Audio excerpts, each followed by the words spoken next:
Guys, India में opportunities और employment दोनों की ही कमी नहीं है, लेकिन फिर भी आज भी इंडियन यूथ एम्प्लॉयमेंट को लेके सबसे ज्यादा टेंशन में रहता है। यार, ये जॉब क्यों नहीं मिल पा रही? क्या आपने कभी सोचा है?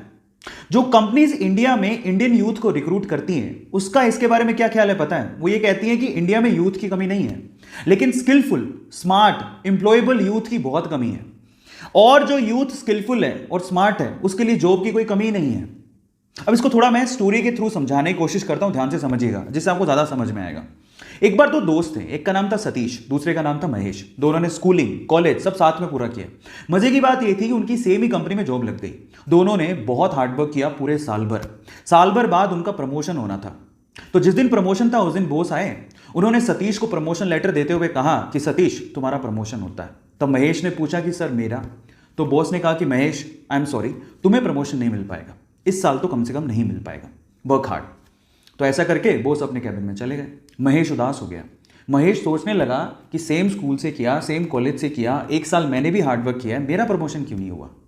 अब दिमाग पे उस टाइम क्या बातें आती है पता है? भाई, यहां तो बटरिंग से प्रमोशन होता है। जरूर सतीश ने बटरिंग की होगी बॉस की, और उसको गुस्सा आ गया। उसने सोचा मैं कल से नहीं आऊंगा। वो बॉस के कैबिन में गया और बॉस को बोलता है कि बॉस, अब मैं कल से तो नहीं आऊंगा, आई एम सो सॉरी। तो बॉस ने कहा कि क्यों नहीं आओगे? तो वो कहता है कि बॉस, मैंने बहुत हार्डवर्क किया पूरे साल भर, लेकिन मेरा प्रमोशन नहीं हुआ। अब मुझे ऐसा फील होता है कि इस कंपनी में सिर्फ बटरिंग करने वालों का ही प्रमोशन होता है। मतलब वो डायरेक्टली सतीश पे ब्लेम लगा रहा था कि सतीश ने बटरिंग की है, लेकिन बॉस तो ये जानता था कि सतीश ने बटरिंग नहीं की है। सतीश ने वाकई में हार्डवर्क किया है, वो स्मार्ट है, महेश से स्मार्ट है। अब इस चीज को प्रूव कैसे करें? बॉस ने लगाया दिमाग, इसलिए तो वो बॉस था, उसने दिमाग लगाया।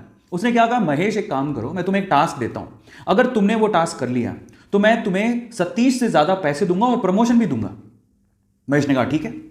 तो बॉस ने कहा तुम एक काम करो, अभी जाओ बाहर, तो हमारे इलाके में पता करो कि आम कौन बेचता है। महेश गया, आधे घंटे बाद वापस आया और बोलता है कि आम एक्चुअली पूरे इलाके में, हमारे इलाके में थोक के भाव में सिर्फ एक ही आदमी बेचता है। तो फिर बॉस ने कहा महेश एक और काम करो, अब जाके पता करके आओ कि वो कितने कितने रुपए किलो में आम बेचता है। वो गया, वापस आया, वापस आके बोलता है कि वो 50 रुपए किलो में आम बेचता है। अब बॉस ने क्या कहा, महेश मैं सेम चीज अब मैं सतीश से करवाता हूं, तुम ध्यान से देखना। उन्होंने सतीश को बुलाया और सतीश को बोलता है कि सतीश एक काम करो, इस इलाके में जो आम बेचता है उसकी खबर लेके आओ कि कौन कौन आम बेचता है। सतीश गया मार्केट में और वापस आया आधे घंटे बाद, और सतीश ने जो कहा महेश उसको देखता रह गया। सतीश ने कहा बॉस, यहां पे आम सिर्फ एक ही आदमी बेचता है और वो 50 रुपए किलो बेचता है, लेकिन उसके पास टोटल 60 से 70 किलो आम है और वो एक साथ अगर हम खरीद ले वो 40 रुपए किलो में दे देगा। और अगर हमने 40 रुपए किलो में वो 60 से 70 किलो आम बेच दिए और हमने अगर 50 रुपए किलो में से सेल किया तो हमें बहुत प्रॉफिट होगा। और आगे आने वाले समय में हम लोग आम में भी अपना हाथ आजमा सकते हैं, आम के बिजनेस में भी।